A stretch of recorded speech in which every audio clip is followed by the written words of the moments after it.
avec les Italiens, c'est le vélo. Vous êtes d'ailleurs des millions à vous passionner chaque jour pour le Tour de France, mais pas besoin finalement d'être Bernard Hinault pour se déplacer à vélo. On en parle justement avec notre expert de 7h15 qui en connaît un rayon.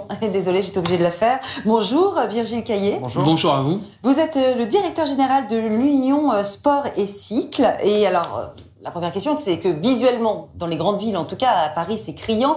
On a l'impression que tout le monde s'est mis au vélo. Est-ce que ça se traduit réellement dans les chiffres ? Alors effectivement, oui, on vit une période formidable pour le vélo. L'utilisation du vélo, en fait, les Français redécouvrent le vélo comme un moyen de locomotion du quotidien.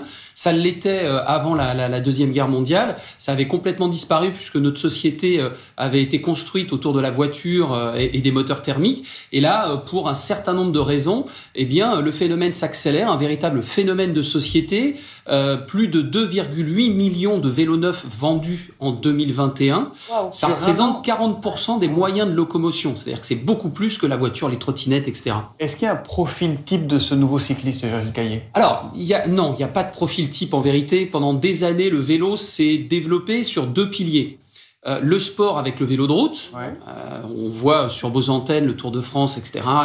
Et il y a pas mal de fans. Et puis, le loisir avec le mountain bike et le VTT. Ouais. Pendant des années, ça a été ces deux piliers. Et là, depuis quelques années, on voit émerger un troisième pilier de manière complètement incroyable avec, j'allais dire, l'émergence du vélo à assistance électrique. C'est une véritable innovation de rupture, ce que l'on dit dans notre jargon. Ça bouleverse tout. Donc, ça veut dire qu'on a des sportifs. Il devient un moyen de transport, en fait. Ça devient ce qu'on appelle la mobilité active. Donc, à la fois pour aller au travail, il y a un néologisme, on parle des vélos taffeurs. Il y en a de plus en plus, notamment chez les plus jeunes. Et puis aussi pour la logistique du dernier kilomètre. Vous voyez de plus en plus des vélos cargo. Pas que pour porter des choses, aussi des enfants. On en voit parfois, il y a deux gamins derrière. Exactement, c'est très impressionnant. Donc une vraie révolution culturelle. Alors on a beaucoup de retard en vérité. On a un plan vélo national depuis 2017. Alors c'était une révolution culturelle chez nous. C'était il y a 44 ans chez les Néerlandais. Donc vous voyez, on a un petit peu de retard à rattraper, mais c'est vraiment très impressionnant. Alors à Paris, on a dépassé les 1000 km de pistes cyclables. Dans les autres grandes villes, j'ai l'impression aussi que ça y est, ça aménage à tour de bras. Mais bien sûr, c'est positif pour tout le monde en vérité. C'est bon pour la santé, c'est bon pour le désengorgement des centres-villes, c'est bon évidemment pour la planète. Bref, il y a que des points positifs pour le vélo. Et puis derrière ça, il y a aussi tout un enjeu économique, socio-économique, j'allais dire. Et on travaille à la réindustrialisation, relocalisation d'une industrie française du cycle. Dans les années 70, bien sûr. C'est le retour de Motobécane, de BK et tout ça. On n'en est pas loin, On assemble de plus en plus en France. En 2022, il y aura à peu près 1 million de vélos assemblés en France. Et il y a encore beaucoup de composants qui viennent du continent asiatique. Ça a créé quelques petites difficultés pendant la crise, vous en aviez parlé. Donc c'est bien pour l'activité économique de la France. C'est bien aussi pour l'activité économique. Mais pour les salariés, est-ce que c'est toujours valable ? Est-ce qu'on peut avoir de l'aide de son entreprise pour acquérir un vélo ou si on l'a déjà ? Alors il y a pas mal de mesures incitatives. Il y a le fameux forfait mobilité que peut accorder l'employeur. Et puis beaucoup de collectivités proposent des primes à l'achat, notamment pour les vélos à assistance électrique.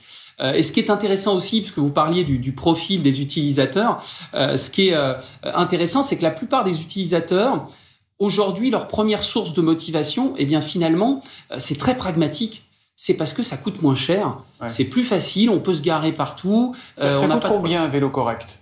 Alors, un vélo à assistance électrique, le prix moyen est aux alentours de 2 000 €. Donc, c'est quand même un investissement, mais vous avez des primes, ça se rentabilise sur 2-3 ans. Simple. Le vélo classique, on est sur 700 € en prix moyen, donc c'est tout à fait abordable. Après, il y a les équipements, il y a le casque. Il est obligatoire d'ailleurs ou pas ? Le casque n'est pas obligatoire, mais comme pour le ski, de plus en plus de gens, quasiment 90% des cyclistes utilisent le casque. Il n'est pas pour les enfants obligatoire, le casque ? Il n'est pas encore, tout ça n'est pas encore obligatoire, mais de plus en plus, on a des programmes d'apprentissage, le savoir rouler à vélo, etc.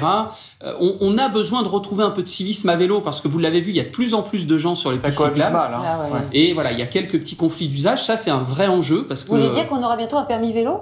Non, il n'y aura pas de permis vélo, mais en revanche, il ne faut pas oublier qu'il y a un code de la route aussi, même quand on est en vélo, et les feux rouges, ils sont valables pour tout le monde. Petite question, on grille un feu rouge en vélo ? Ceux qu'on n'a pas, parce qu'à Paris, il y en a qu'on a le droit de passer, voilà, quand ça tourne à droite notamment, voilà. Est-ce qu'on perd des points sur son permis de conduire? Vous pouvez être verbalisé, bien entendu. Non, verbalisé, oui, mais est-ce qu'on perd des points? Vous êtes sur la voie publique, donc oui, vous devez respecter le code de la route, donc vous pouvez être pénalisé, oui, tout à fait. Et alors, vous parliez tout à l'heure aussi de la contrepartie, c'est les accidents. Effectivement, ça cohabite pas toujours très bien. 227 tués en 2021, c'est évidemment très forte hausse. Est-ce que ça veut dire que les cyclistes ont parfois tendance à se croire tout permis? Alors, on a un vrai sujet de civisme, on le disait à l'instant. En revanche, l'accidentologie, il faudrait savoir qui est responsable, en fait, parce qu'il y a un effet mécanique. Vous l'avez dit, il y a de plus en plus de gens sur les pistes cyclables, de plus en plus de gens qui utilisent au quotidien leur vélo, donc mécaniquement, il y a plus d'accidents.